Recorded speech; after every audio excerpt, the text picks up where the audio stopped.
When a patient presents for sulcular debridement, there's a certain sequence that we want to follow.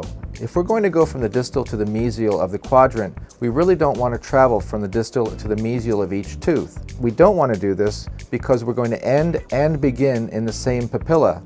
This is going to deliver too much heat to that papilla.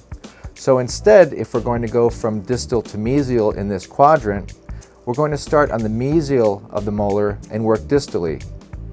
And then move to the next molar, start on the mesial and move distally. And repeat this sequence, mesial to distal. And in this way, we don't ever end and start in the same papilla, and we don't overheat those papilla because that would end up generating too much heat and probably causing some of those dreaded black triangles. And conversely, if we were moving from the mesial to the distal of the mouth, we would start on the distal of the tooth, move mesially, the distal of the tooth, move mesially, and likewise throughout the rest of the quadrant. And again, we wouldn't start and end in the same papilla, and we would decrease the amount of thermal damage that might be caused otherwise.